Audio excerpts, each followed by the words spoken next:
हरे Krishna. Bhagavad Gita chapter 5 श्लोक 10 श्री भगवान वाण ब्रह्मण्याधाय कर्माणि संगम त्यक्त्वा करोति यः लिप्यते न स पापेन पद्मपत्र विवाम्बसा।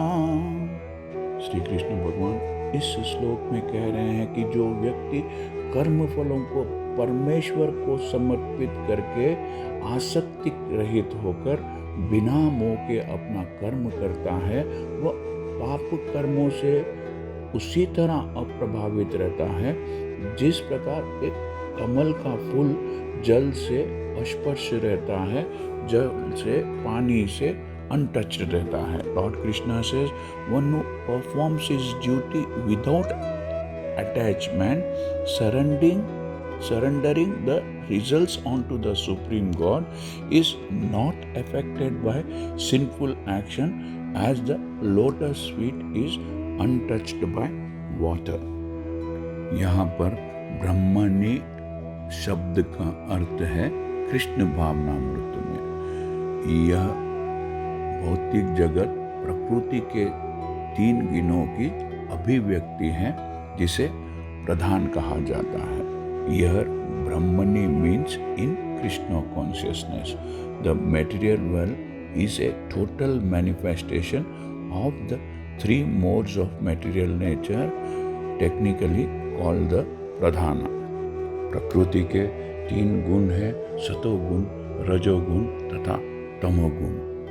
वेद मंत्र तथा श्रीमद् भागवत गीता से यह प्रकट है कि जगत की प्रत्येक वस्तु ब्रह्मा की अभिव्यक्ति है और इन वस्तुओं के कार्य और रूप अलग अलग होते हैं, किंतु सभी का कारण एक ही है। According to the Vedas and the Bhagavad Gita, everything in the material world is the manifestation of Brahma, and although the effects are differently manifested, they all have the same cause. Ishopanishad में कहा गया है कि सारी वस्तुएं पर ब्रह्म या कृष्ण से संबंधित है, अतः वे केवल उन्हीं की है।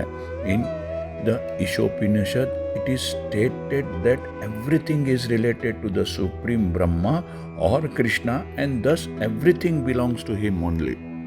जो यह भली भांति जानता है कि प्रत्येक वस्तु कृष्ण की है और वह प्रत्येक वस्तु के स्वामी है, अतः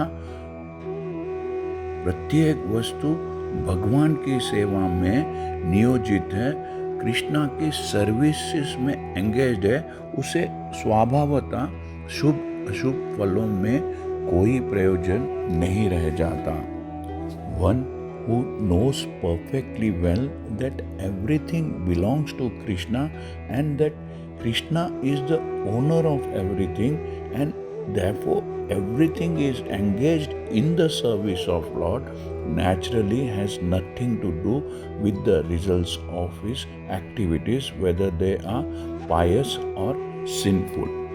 यहाँ तक कि विशेष प्रकार का कर्म संपन्न करने के लिए भगवान द्वारा दिए गए मनुष्य का शरीर भी कृष्ण भावनामृत में संलग्न किया जा सकता है। Even one's material body being a gift of the Lord for carrying out a particular type of action can be engaged in Krishna consciousness. ऐसा व्यक्ति पाप कर्मों के कल्मश से वैसे ही परे रहता है, वैसे ही दूर रहता है जैसे कि कमल का फूल जल में रहकर भी भीगता नहीं है। Hence, he is beyond contamination of sinful reactions, exactly as the lotus leaf, though remaining in the water, doesn't get wet. Bhagavad Gita में श्री कृष्ण भगवान ने कहा है कि संपूर्ण कर्मों को मुझे समर्पित करो। The Lord also says in Bhagavad Gita, surrender all works unto me. तात्पर्य यह है कि एक कृष्ण भावना मृत विहीन पुरुष शरीर एवं इंद्रियों को अपने स्वरूप समझकर कर्म करता है, किंतु कृष्ण भावना भावित व्यक्ति यह समझकर कर्म करता है कि यह देह, यह शरीर कृष्ण की संपत्ति है, अतः इसे कृष्ण की सेवा में प्रवृत्त होना चाहिए.